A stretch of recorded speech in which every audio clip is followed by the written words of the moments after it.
Hello and a very warm welcome to everyone. I am Shrija Agrawal and you are watching the third dispatch in our series, India Restart, Meaningful Dialogues on India's Path to Recovery. The entire idea behind this series is to compass solutions and ideas on how the economy could be rebooted. The approach that we have taken is to bring new ideas, new lines of thinking on the table. Some of these could also be unconventional and also question some of the basic assumptions that we have worked with till now. Let's begin with the elephant in the room, the big revelation. The revelation that GDP had shrunk by nearly 24% confirmed that the damage to the Indian economy was amongst the most severe globally, according to the economist at Nomura.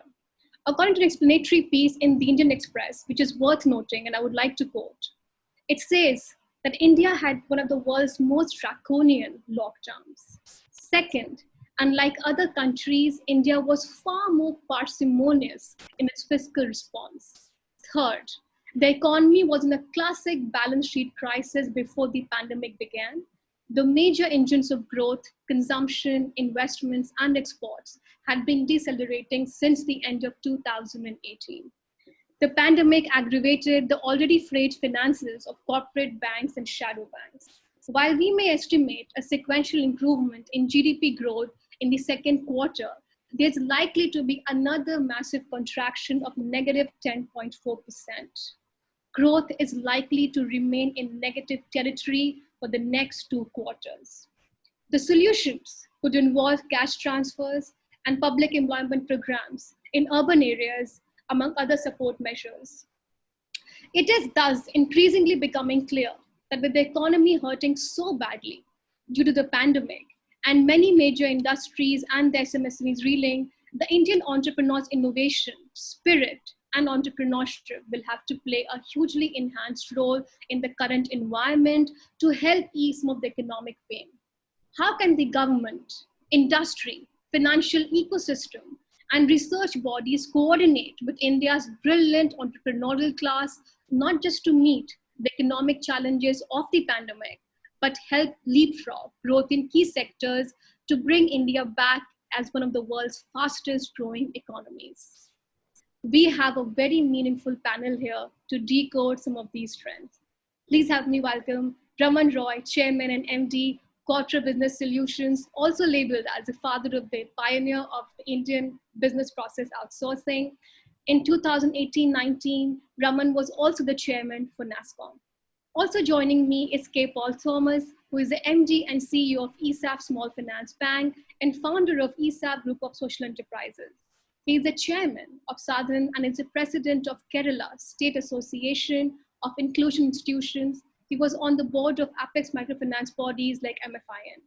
Also, please help me welcome another successful entrepreneur, Vinod, Tharakan, managing director of ClaySys Technologies, a software product firm, and they have banks such as JP Morgan and Wells Fargo in the US as their clients. They were also very closely linked with the US Paycheck Protection Program. Gentlemen, it's my sheer pleasure and privilege to be welcoming all of you to the third dispatch of India Restart, and thank you again for your time and energy to this. Let me begin with the big picture, Raman, and I come to you really. How are you looking at various trends in entrepreneurship right now? It looks really like, that there's some sectors which are perhaps accelerating, some sectors which are laggards. Give us your big picture on how are you looking at entrepreneurship in the current testing times, which really has been labeled as the blackest of the black swan. Shrija, thank you very much. Thank you for having me. Look, you have pretty much articulated the size of the problem. The decrease in GDP and unfortunately the projected incremental decrease that is going to happen. Net, we may end up with a negative, and not just a small negative, a significant negative. To your question, does entrepreneurship has a role to play? I think the understanding of the role of entrepreneurship is lacking. We as a country do not really have a blueprint of where we can leverage the entrepreneurship to be able to assist us in overcoming the issue we have. Let me explain. One thing is that we have a problem. Okay. The solutions to those problems, some of them will be found by existing corporates. Some of them will be found by new ideas that the entrepreneurs will come up with. So these are to be entrepreneurs who have an idea, who want to experiment. Do we have a game plan for them? Quite honestly, I don't think we do. Then there are people who started the entrepreneurship, who are on their journey, got hit by what the Indian Express called, and you just quoted that, by a lockdown that was the severest in the world. And a lot of startups that were on their path to cash break even, which is a big milestone for a startup, got seriously impacted. They are in, if I use the equivalent hospital term, they are in ICU, and they need help to be able to come back to their feet, to be able to do something about it. And then there is a third category, which unfortunately is not going to come back to its feet. There are entrepreneurs, and I know many of them, unfortunately, regretfully, who want to close down their companies because they ain't gonna make it. And the pandemic and the issues show how challenging it is going to be for them to make it. They are running pillar to post to close down their companies, and there is no way that they can do the close down. So the existing entrepreneur, the exiting entrepreneur, and the incoming entrepreneur all need help. We need a national blueprint, a game plan for all these segments. And you said to the sectors, yes, there will be sectoral aspects of it that will come out, but we need to initiate a dialogue to see what we are going to do to be able to resolve where it hurts. Okay, Vinod, we just heard from Raman. I kind of very beautifully laid out that startups are in ICU. He also mentioned that they're existing entrepreneurs, they're also exiting entrepreneurs, some are not being able to even close down their business, and there's an urgent need for a national blueprint. I want to come down to you, perhaps what are your views on entrepreneurship and what should government really do to perhaps get the startups out of the ICU then? Right. Thank you, Frida, and thank you for having me on the show. Firstly, very relevant points brought up by Raman there, and I would agree and align there. I would say that the government has to quickly move on a short-term plan, a medium-term plan, and a long-term plan. My view on that is, if you look at the short term, they have taken some of the right decisions with the moratorium on loan repayments and such, which gave us a buffer to a lot of the entrepreneurs. But I think in the short term, we have a demand problem, and without addressing the demand problem, we cannot address the supply problem. And I think one of the key issues in addressing the demand problem can be stimulated if you simply look at the cost of credit to the entrepreneurs today, right? So I think there are two very big opportunities that can be capitalized on given the current situation, because you can see the number of expat Indians returning to the country because of job losses in the Middle East and such, and even in Southeast Asia. It's in the media, a lot of people coming back. These are very experienced and talented human resources that could potentially be looking at starting new businesses and such, right? So in the short term, you want to immediately stimulate the economy by addressing the demand problem. And if you really look at it objectively, the demand problem can be very meaningfully addressed by just looking at the cost of credit today. What we've seen in India so far compared to what we are seeing in the Western economies is they are talking about liquidity and support and everything, but nobody is talking about the cost of credit, which is, I would almost say, it is none of the Western economies, when I talk to my peers out there, can believe the rates of interest that you have to pay to get a loan in India, right? And there are many reasons for that, but the reasons for that is a good entrepreneur is penalized with a high interest rate for the issues by another entrepreneur who's unable to repay their loan. So there is a lack of understanding on how to manage the financial policies, starting with what flows down with the RBI and the banks. I would say if you really look at the problem there, that's the short-term problem. If you look at the medium-term problem, I think, again, it's a combination of cost of credit and also the access to credit. If you look at the data, and you know, good way to compare would be to compare with another economy was almost equal to India 30 years ago, which is China, right? If you look at China today, their economy, their GDP is $14.5 trillion compared to $2.8 trillion in India. China has 3,200 banks that meet 80% of their credit requirements. India has 34 banks that meet more than 90% of our credit requirements. Wow. That immediately gives you an indication of where the problem is.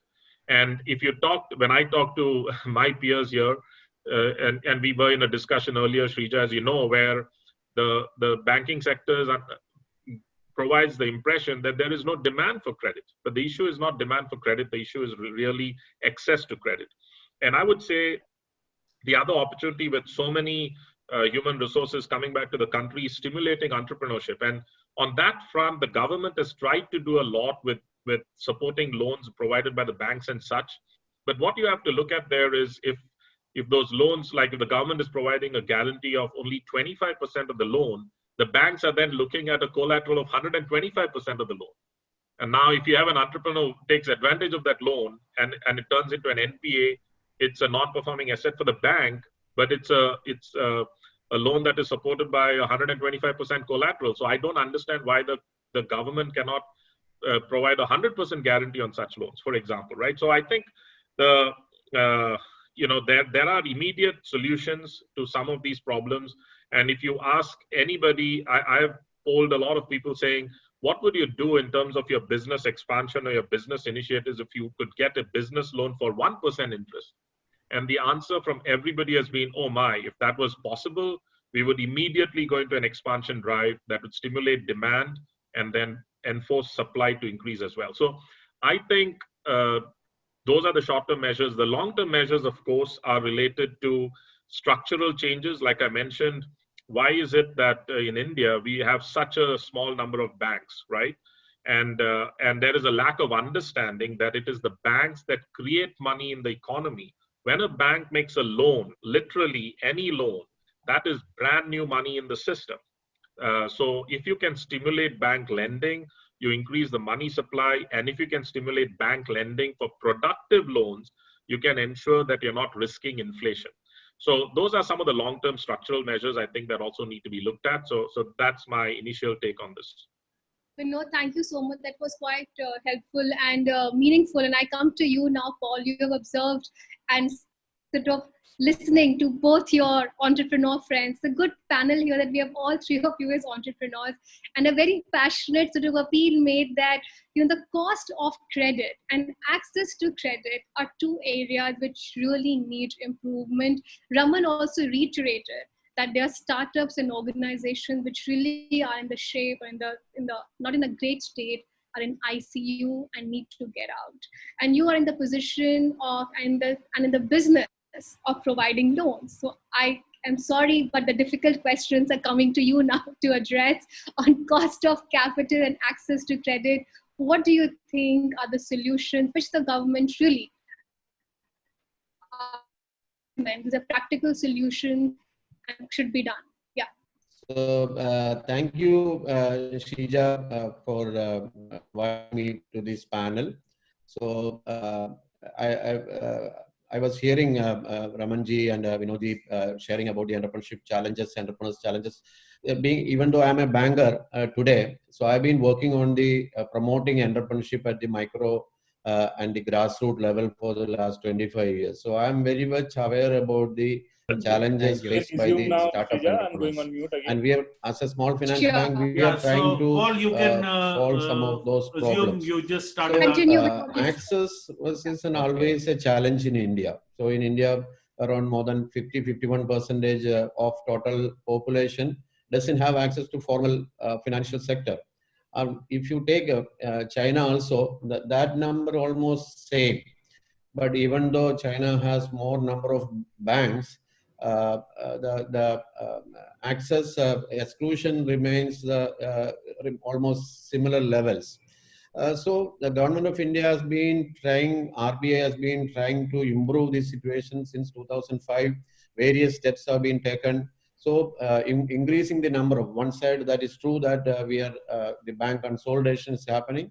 But we have a lot of many cooperative banks in our country, the regional rural banks, and a new set of banks which was created in 2014 was the small finance banks and payment banks, like the US and other economies where we have the differentiated banks. So I hope over the years we are on the right track to solve these problems of access. That is my first point.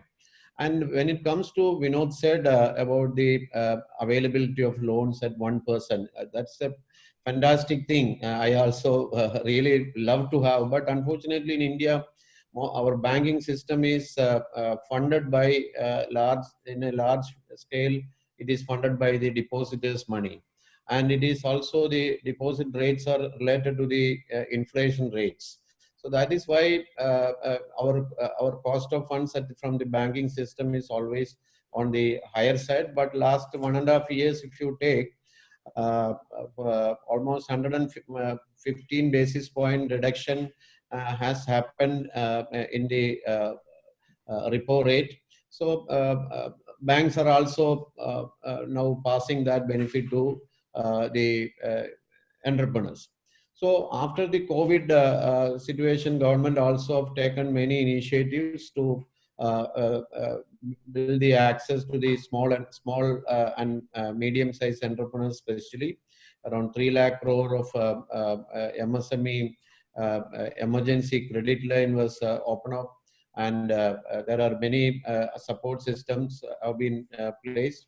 And over the last couple of years, the venture debt, along with the venture capital investment, venture debt is also increasing in our country. And investments like equity funds, like government also through SIDBI introducing around a new fund has been announced. 50,000 crore of fund has been announced for startups. So I agree, there are challenges, there are access issues, but a lot of things are changing today to boost the environmental ecosystem. Since we are talking separately about, I think the futuristic thing government has taken, I can share on a later round. So I stop here now on that. Okay, thank you, Paul. Thank you. That was helpful. I come to you now, Raman. Paul's viewpoint is that, there are perhaps various schemes which are in the works and also in the future. From the government side, he mentioned about the SIDBI initiative, about the MSME credit line, that things are still in work. But I also want to get back to the point that you mentioned. These are very small initiatives which perhaps are more disjointed, do you think? And you reiterated we need a national blueprint at a national level. So what really is the missing block here, really? Because every conversation really gets down to key point, the access and the cost of capital. How really can we solve for this? So I think the points that Paul made are very relevant, Shirja. Yeah, there are some schemes and multiple schemes, and they are meeting their objectives. But as one of my ex-bosses used to say, you have to let 1,000 flowers bloom. India is a vast country. One or two or half a dozen schemes ain't gonna do the trick. You've got to have plethora of options that have to happen. And in raising debt, and Vinod very kindly gave the data of the number of banks and the number of branches, etc. The point is, there is a fear psychosis today within the public sector to lend money.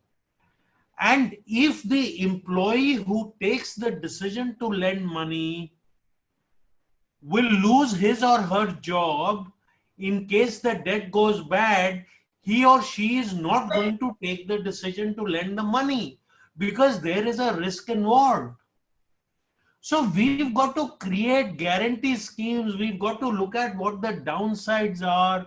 We've got to talk to the industry what they need. I mean, being an entrepreneur myself, I can tell you I would love to get a loan rather than equity, because when I take equity, I dilute. When I take a loan, I don't. But if in a loan, a guarantee is required and they're going to go after me personally and my family, and all my assets will go away, then it becomes a challenge. And all I'm pursuing is a good idea that will do good things to the country. Excuse me, why will I be held responsible when it doesn't work out well? If I do fraud, that is a different matter. But today the assumption is that the person who's taking a loan will do a fraud. That is a wrong premise. That is a wrong way to start it. We've got to have the capability and the fallback, the safety nets, both for the entrepreneur and for the financial institutions that are giving those loans. Maybe, there are international practices that we can adopt. Israel, you can get a grant. If your business does not succeed, it is written off. If you do moderately well, it is treated as a loan which you pay back. If you do very well, it is treated as equity where the government gets a multiple return, and that multiple return they rechannelize. There are models sitting there. We have to engage in a dialogue to find a solution. Our resources are meager. With the appetite of what can be done is mammoth. It runs into tens of lakhs of crores, but our resources are meager. We've got to find a way to be able to do it. And in my opinion, our dialogue with the industry, with the economists, with the thinkers, to come up with solutions of what has to be done and best practices from other countries. I do not think we should be ashamed of shamelessly copying the best practices that are there in other countries. That was sort of very well put out, and thank you for those insights. I come to you now, Vinod. I mean, 3 or 4 key points really emerging from Raman's, dialogue right now. And he said that a consultative approach from the government side is very important. We need to have a common ground place where the economists, the thinkers, the government, and India especially comes down, devises a solution. We spoke about the fact that there should be safety net because banks are reeling under fear psychosis. There's a fear to lend. And the third thing you mentioned that perhaps it's time for interesting guarantee schemes. And fourth point really being the fact that we also need international best practices to be shamelessly followed, and there's no harm in that. I come to you now, Vinod, because you perhaps mentioned in your initial and opening remarks that what you are seeing in other economies.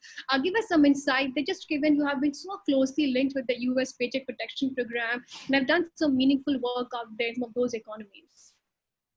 Right. Yeah. So I would agree with those key points raised by Raman around the lack of understanding of NPAs in India. To be really honest, I really think, to be critical and go out there and make a statement, I think the government is not at fault. I think the advice to the government, the advisors are at fault. Let me just share some data points to make this very objective, right?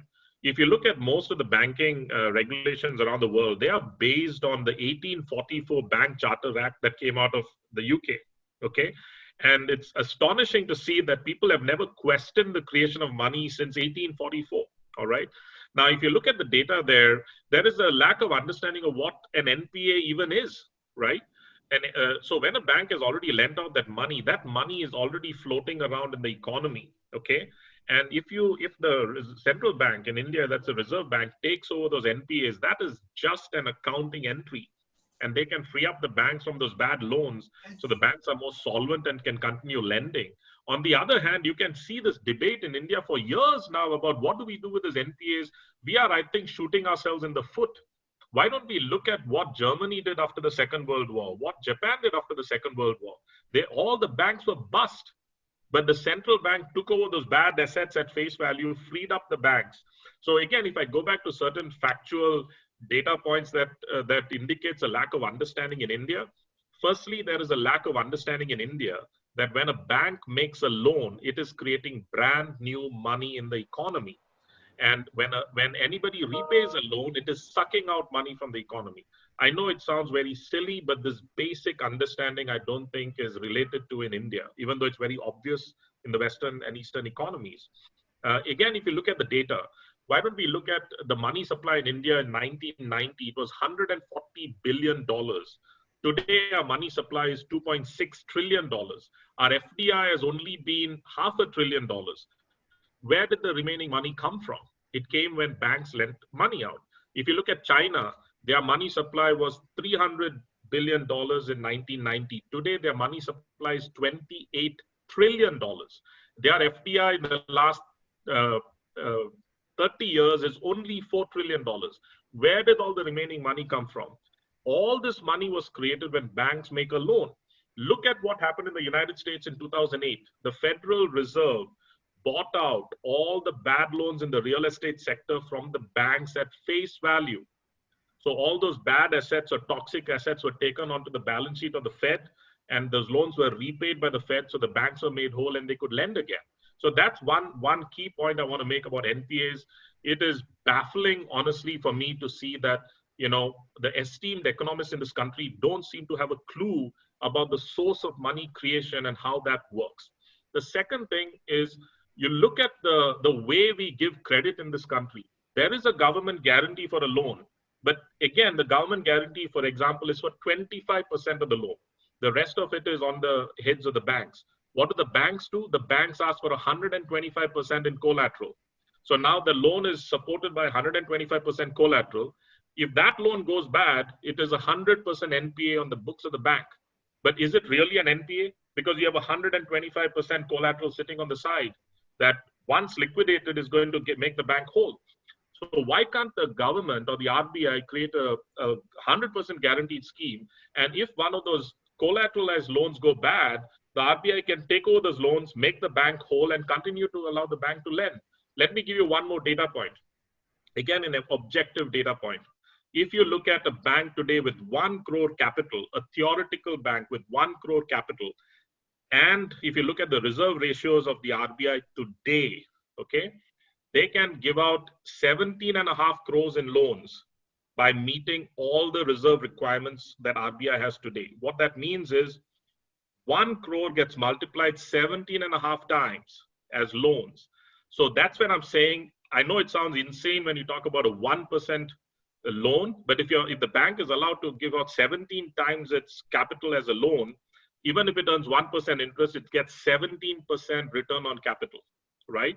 So my point is, the data speaks for itself, but we are all, I think, debating opinions and analogies versus actually looking at the data. That's my opinion. And I would honestly not blame the government. I think I would blame the advisory or the subject matter experts that are advising the government, because it is in the best interest of the government to take the right decisions, right? So that's my thought there, Srija. Okay, I think, Paul, that was quite a mouthful from Vinod in terms of the understanding of money creation process. We've had this one round of discussion with an economist, and they have their point of view on this, which is top-down economic thinking, which is also correct from their part. And we know that this is point of thinking, this bottoms up from an entrepreneurial perspective. I think just coming back to this entire question, the mood argument about entrepreneurship, which we are at right now, I think both of them made these points very clearly on, credit guarantee schemes.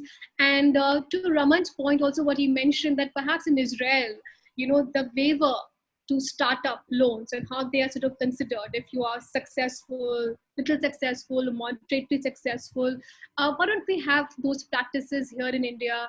Also to Vinod's point on what he mentioned, that, why can't our banking system be a little more, if I were to use the word lenient, quote unquote, and more efficient, trying to understand how startups work and their models, their risk profile, and perhaps start lending in that direction? Where are we lacking on that aspect?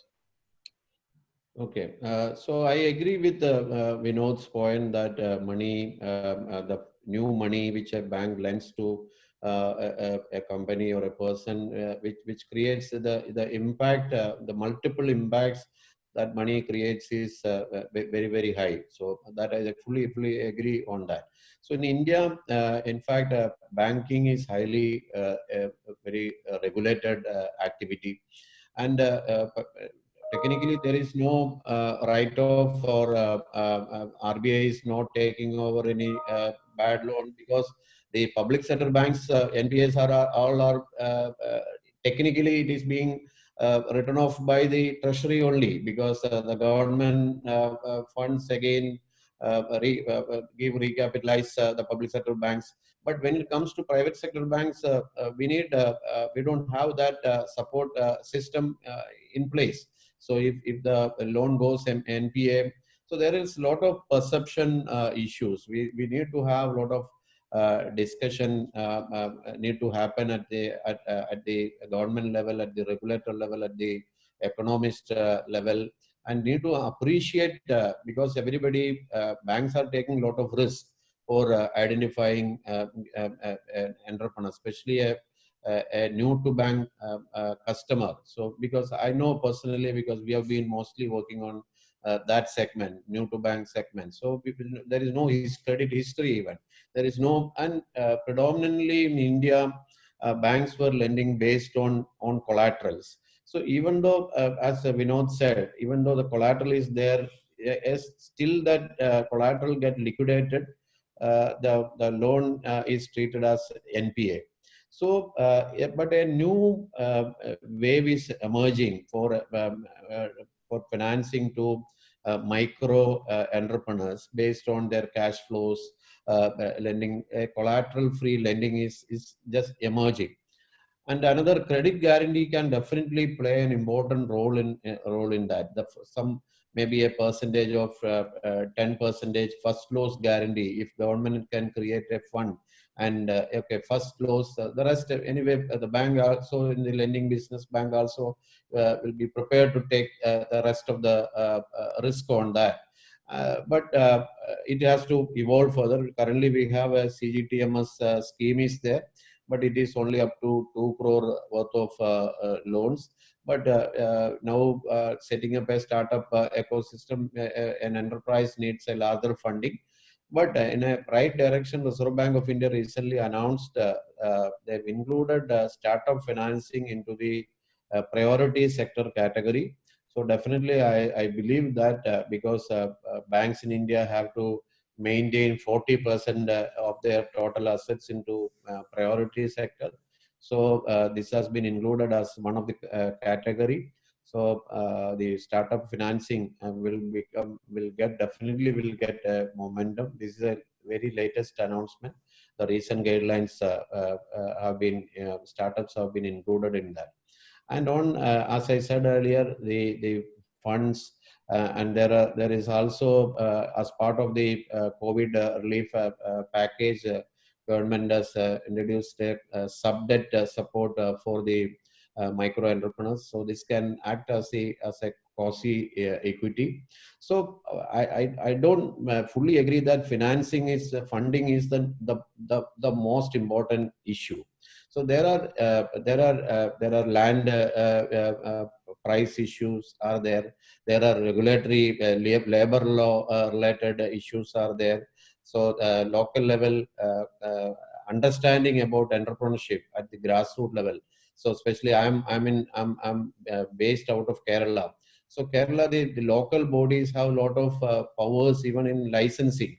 So so everybody in the ecosystem, the government, the local body, local administration, everybody has to consider the importance of entrepreneurship. And I think there should be an incentive for job creation. Some incentive package should be there. So government should incentivize the entrepreneurs who are at least for first 3 years or 5 years. So a monthly salary support something has to be there. So the entrepreneurs has to be promoted, recognized, respected, because they are creating jobs, they are creating wealth. So that is generally is not happening in our country. Okay, thank you so much, Paul. That was really helpful and well laid out. I want to come to you now, Raman. I think you had a point to mention. I think you wanted to say something. I think just to slice what Paul and Vinod said in a different manner, because all of what they said is very true. I think we as a country have a segmentation issue. We debate whether one scheme is good or bad, instead of saying this scheme is good for this segment, but not for that segment. And then try to create something. And I think COVID has brought around a very, very huge problem on those advisors and some of the people in power, etc., that Vinod spoke about. That is to do with wearing this mask. You know, you and I wear the mask like this. Some of these advisors just wear it wrong. They wear it like this. They can't see what is happening. That is the problem. You know, the feedback loop of saying, we tried something, something went right, something went wrong. How do I fine tune it? You cannot turn a blind eye to ground realities. Ground realities and reaction.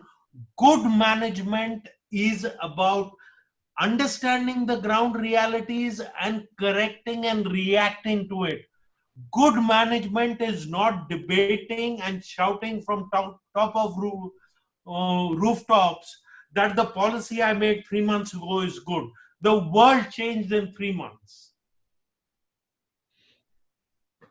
I think that was very well said. And I think I want to come to that point that you mentioned that the world has changed in the last 3 months. And which is what the point I was trying to make, that, you know, what have we been talking about till now about the land laws, the labor laws, entrepreneurship, cost of capital, access? These are very relevant conversations 1 year back also, or 2 years back.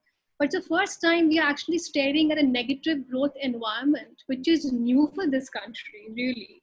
I mean, at least the last 20 years that we have been. And we're also talking about a pandemic situation and dealing with it. We are hamstrung on the inflation side. We're completely hammered on all the engines of the economy, which requires a complete overhaul in how we look at things. Perhaps it is time for some solutions which are extremely maybe contrarian, which have not happened before. So there were one idea, if you were in the government or the power to be role, and that's my open question to all three of you, what would that really be? You know, keeping the current situation in mind. I'll begin with you, Vinod, then get on to Paul, and then get on to Raman. Yeah. Right, Srija. I would say the one idea, again, because this is all economically related, right? It's all related to money. I would say the one idea is constructive lending. And what I mean by that is there is also a lack of understanding in India about the types of money creation, okay? So to quickly summarize, if you let me just take a step back and just lay out the simplistic view of what the GDP is, right? So the GDP is the total spending in the economy. Okay, and then you've got the total production of goods and services in the economy. So the numerator is the spending, the total spending, the denominator is the goods and services, and you divide the total spending by the goods and services, you get the price of goods and services. And that is where you've got to keep an eye on to avoid inflation, right? So when I talk about constructive lending, what you need to understand, or what we need to understand, is when a bank is making a loan that is a productive loan, which is a loan given to a business for productive output, that new money created for the loan is set off by the products and services created by the business. So those are non-inflationary loans. On the other hand, when a bank is giving a loan, which is again new money created for financial asset speculation, that is an inflationary loan. Okay, and you'll be surprised to understand that more than 60% of the lending in India and in the West, more than 80% of the lending is actually going into financial asset speculation. And not enough is going into constructive loans that actually contribute to the GDP. So when I'm talking about constructive lending, firstly, if we understand that banks create money and we do not need deposits, that itself drives the factor that, okay, the banks are creating money. Next step is, why can't they create an unlimited amount of money? You got to think about inflation. So what causes inflation? When money increases and goods and services don't increase in correspondence, that's when you have inflation. But if you're creating new money in support of the creation of goods and services, you do not have inflation, right? So I'm just stepping through how this flows. And then if you go and look at supporting the financial institutions of bad loans, that is contributing to the economy. So if you look at a productive loan, let me break it down to the micro level, okay? And if you look at a village and you look at a lady in a village taking care of a milking cow, the cost of that milking cow today is about 50,000 rupees. But the productive output of that milking cow in a year is at the minimum 75,000 rupees. So my point is, if that lady got a loan of 50,000 and her productive output was 75,000, the country actually gained. The country actually got 75,000 worth of GDP output from a 50,000 creation of money. this concept, I'm giving a very grassroots level example because this concept is not understood. After 1 year, even if that 50,000 loan had to be written off as an NPA because a cow died, the country gained because 75,000 of productive output was created. This concept that I'm explaining at the grassroots level applies even to the big industries and the SMEs. So if the central bank policies are around credit guidance for constructive lending, I think we will immediately solve this problem, because right now we are shooting ourselves in the foot, because the future is abundant. The future is about abundance and happiness, honestly, because we are in the automation space and we see it firsthand. We are going to a future of energy becoming free and labor becoming free because of automation. And the only inputs you need for productive output is energy and labor, both of which are becoming free. Okay, so the future is abundant, but right now we are stumbling through this quagmire, thinking that we are completely lost when actually we are not putting our resources to productive output. So again, what I'm trying to say is it sounds completely contrarian to talk about a 1% business loan. But if that 1% business loan results in productive output, that's really good. Let me go one step further and talk about a negative interest rate loan. So if you're trying to stimulate productive output for seafood, what is wrong in giving a negative interest rate loan to an entrepreneur who wants to buy a deep sea fishing vessel? Because the output from that money created is going to, in a great way, offset the losses on the negative interest rate loan. So I'm saying, I would go back to the basics, and you asked me for one thought, I would say it's constructive lending and constructive structure for the lending industry to actually boost the segment of loans supporting productive GDP output. So I'm sorry for being long-winded there, but that's like a collation of my thought process about the problem, at least. Okay, Paul, I come to you. He made his point on constructive lending for productive purposes. And he also touched upon the fact that the idea of negative interest rates perhaps is the time to toy with for certain sectors. Yeah, thank you, Vinod, for those points. Definitely, I sincerely appreciate and fully agree with those points. But a definitive discussion, a consultation has to be initiated to come to those conclusions, because it's all finally it has to come from on a regulatory side. Because I fully agree with you, because that is the reality. We see in the rural side of India. So comes to the constructive suggestion. So my suggestion is that so for the COVID has taken most of our economic activity from large cities to the small towns and the rural villages of our country. So we should focus more on create the entrepreneurship at the grassroots level. So entrepreneurship. So we have over the last 3-4 months, we had the migrant labor issue. So many large number of migrant laborers have returned to their villages in Bihar, in Uttar Pradesh, in Orissa. So we need to strengthen the local micro level economic activities. I would say identify microeconomic activities and promote microeconomic activities in the rural areas, and an ecosystem also, microeconomic ecosystem has to be created.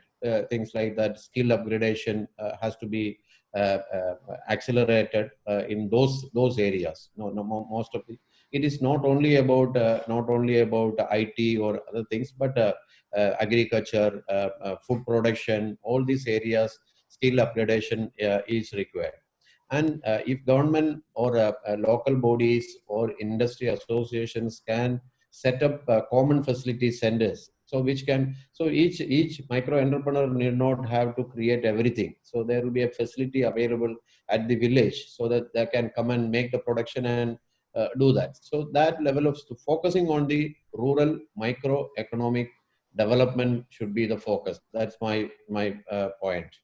Okay, that's a fair point. Thank you so much for that, Paul. Raman, Paul mentioned that entrepreneurship at the grassroots level, and we spoke about the facility center for micro entrepreneurs as India's narrative shifts from the big cities to the rural areas. It's a good point. I think, Raman, what do you want to add to that? One big idea. No, I am very convinced that the strength of this country lies in its villages and small towns.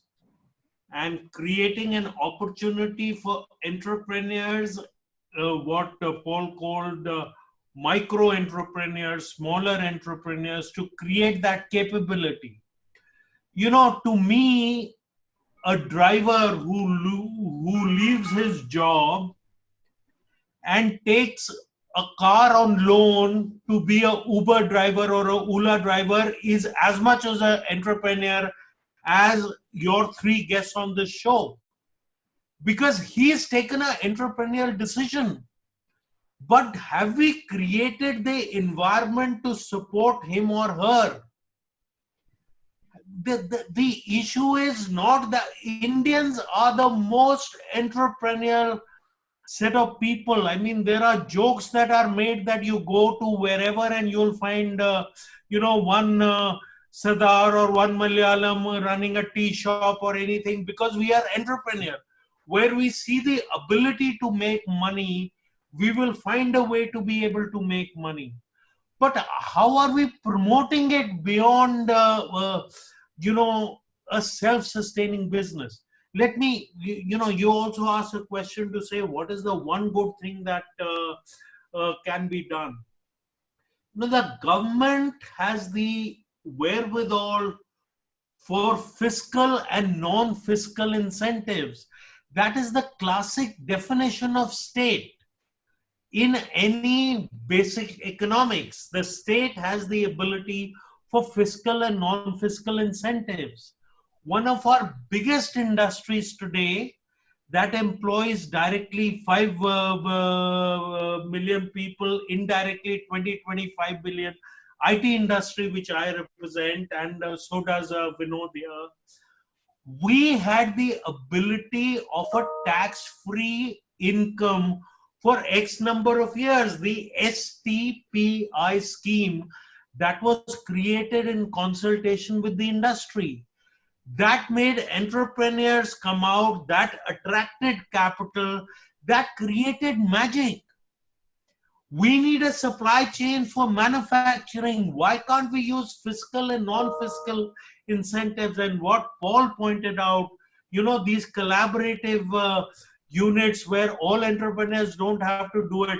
And I love the wonderful example that Vinod took of the cow.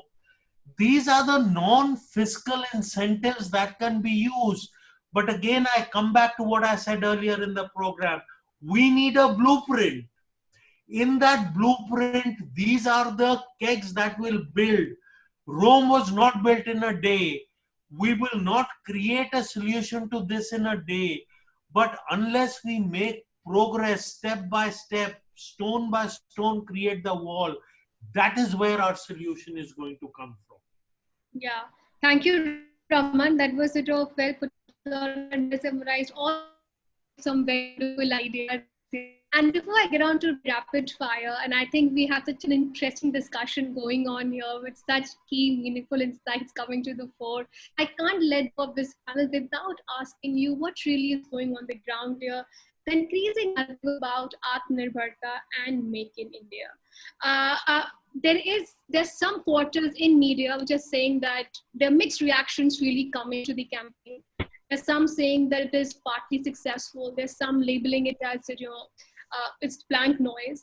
And I want to sort of quote an op-ed in the Telegraph which says that the policies reflect a long-standing culture of the political class saying something and not doing anything about it, or worse, doing exactly the opposite. Make in India and Atmanirbhar Bharat present instances where announcements were made with much fanfare and media applause without clarity on what the strategies meant on how they would be implemented. Indeed, a little reflection reveals that the two policies are self-contradictory. I want to understand from this August panel that what really are your concluding views on this? Perhaps, one simple advice or one just simple observation on Atmanirbharta and Make in India, because it is very closely tied to the entrepreneurship conversation that we are having today. Raman, I want to begin with you and then get on to the panel. You'll get us all into trouble, Shirja. These are great programs. Conceptually, to say that we will make in India, conceptually to say that we will be self-reliant, But again, I may sound like a gramophone record that keeps going on. Where is the game plan?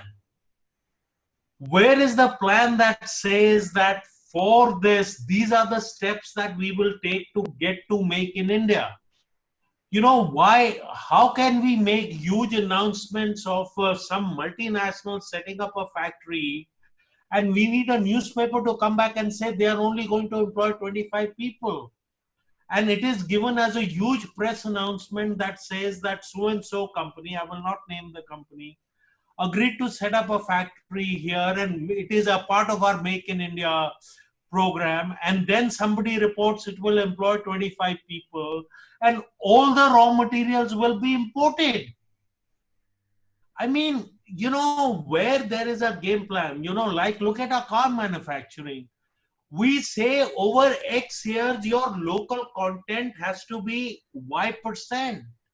And you have to demonstrate that you have that local content. You go to the SME sector and say, ye brake pad hai, this is a knob in the car, this is what has to be developed. That is the development. We've got to create those policies, and I think fiscal and non-fiscal measures.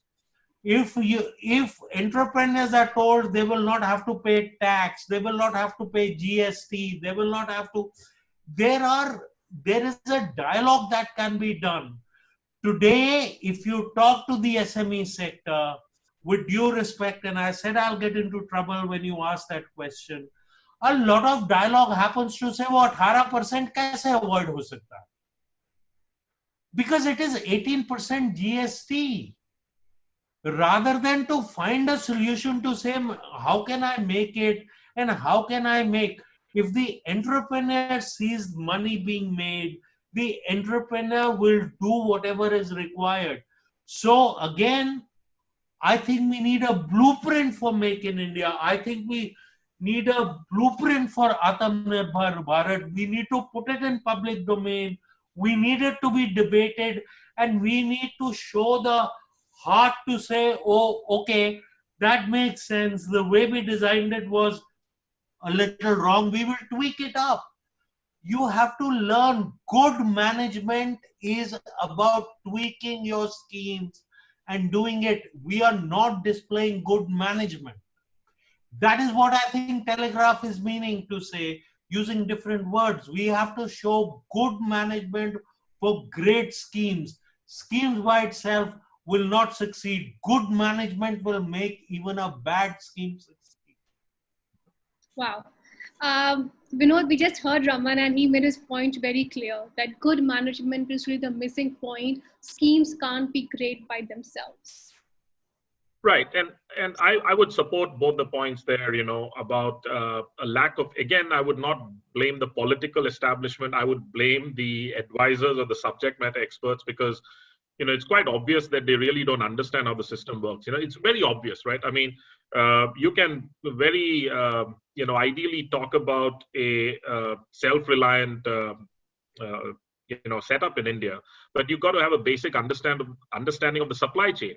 So like Raman said, there is a supply chain for any finished product, and you're just going to create more friction in the economy by increasing the friction for any business entity in creating those finished products. If you're now going to create friction in their ability to access that supply chain, and that supply chain will have many components that are touching various parts of the world.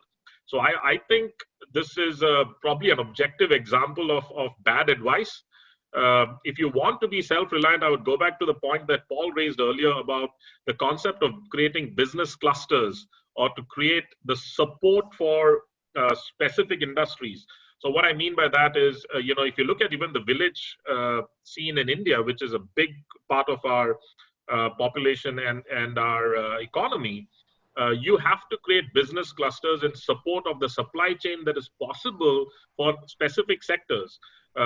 Again, going back to that example of the cow, you just don't get milk out of that, right? You get milk, you get ghee, you get butter, you get cheese, you get paneer, you get so many products. But do you have a cluster in a village that supports the conversion of that raw material to all these finished products. And for each of the finished products, the value added profits are much higher. And what is really supportive of that today in the economy is e-commerce, right? So what has this COVID situation shown us? That even in the villages, you can place an order online and get delivery of pretty much anything you want in about 72 hours, right? Now that is also supporting the reverse supply chain. So you could have a village that is now the producer of finished goods, but have the entire country in India as your marketplace. So these are massive opportunities that can be supported if you look at the concept of business cluster in different areas of the country that have specific industries that are growing very well. So I think it's on one side it's the lack of understanding of the supply chain, which is this this hard-nosed approach towards self-reliance that's coming out. But if you focus on creating the business clusters, you are going to lead to that goal of self-reliance, right? Because now you're going to see, why do I need to import this specific component? I'm going to see an entrepreneur is going to see an opportunity in focusing on that area to contribute to that part of the supply chain. So that's my points there. Paul, conclusion. You heard both your partners. Ramanji and Vinodji have really highlighted the issues, but I'm a bit optimistic on the Atmanirbhar, especially on the Atmanirbhar program announced during the COVID. It has been announced during the COVID time, and COVID has changed a lot. So we are on living in a new normal. So the perspectives at every level is getting changed. So I will just give a few examples in the agricultural sector. So that's why I become more optimistic. So because there is an announcement and they've made the since independence, there are a lot of discussions on the APMC Act or the Essential Commodities Act. But during this COVID time, we were able to we saw that these acts were amended. Now the farmer is free to sell their products anywhere in India to anybody. So there is is not controlled by any specific market. So these type of, and a lot of I understand that in the coming parliament section, there is a amendment to the labor law amendment is also going to come. And 1 lakh crore agricultural infrastructure fund has been announced. And if we are able to utilize it properly to create agri infrastructure facilities in the rural areas, definitely that will boost, that will accelerate the cluster level entrepreneurship, which we have mentioned earlier, and also at the grassroots level economy. And also another project was announced as part of the Atmanirbhar program was the micro food enterprises. So every district or every panchayat in our country has got something connected with one particular food. So if they can specialize it, brand it, and market it across the country using the e-commerce channel, so that will definitely will build. So industry, government, state government, central governments, banks, investors, everybody has to work together, and there should be a continuous consultative process should be there to achieve both the objectives of Atmanirbhar or Make in India initiative. That's my point on that. Okay, thank you, Paul. Now it's rapid fire. And my one word question I'm going to put out, I need like one word answers from both of you. Yeah, like all three of you here. I'll first begin with you, Raman. The key takeaway from the show today for you.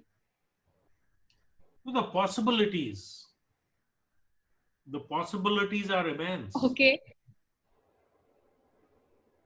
Vinod? Yeah, one word is difficult, but I'll make it one sentence. I think the future is bright. I think it's a journey from where we are today to that future, which is the challenge. Paul? The potential for convergence. Okay. Raman, if this world were a billboard, what would you write on it?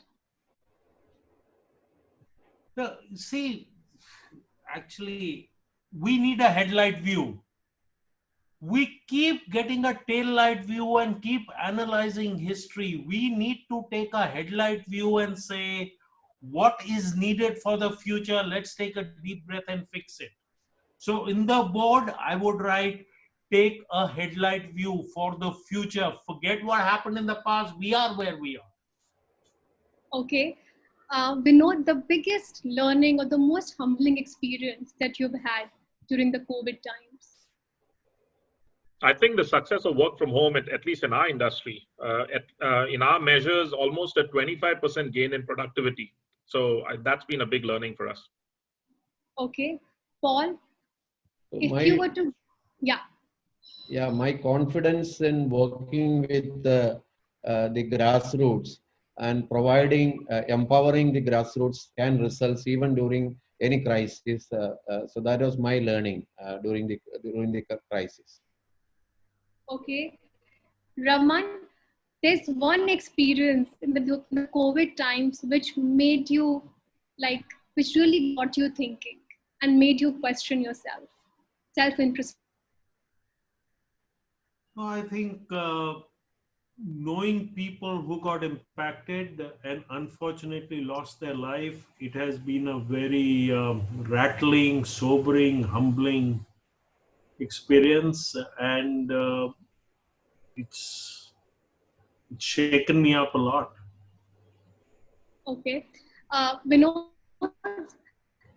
from the IT industry's perspective, human beings and bots working together, you think it's a reality? Human beings and, sorry? Human beings and bots working together. Bots? Yeah, that's interesting because that's exactly the space we are. I think working together is the future, but I think it has to be in conjunction with a concept like universal basic income, because from what we are seeing, pretty much every job we know of is going away, right? It's a question of how soon. So I think you need to change the game here. And biggest learning from the COVID crisis was in this day and age to see people starving in India and poverty being forced on them in India, given this crisis, was very unfortunate. I think it's a misunderstanding of how to manage a situation like that. So I would say, this concept of universal basic income needs a lot more, the spotlight on it at this stage. Okay. Paul, what keeps you awake at night? Yeah, during the first lockdown, I was so what will happen after the first phase? So because it was on moratorium, I am worried about my the money I have lent. So that was my mind. But from the second phase onwards, I got connected with the people.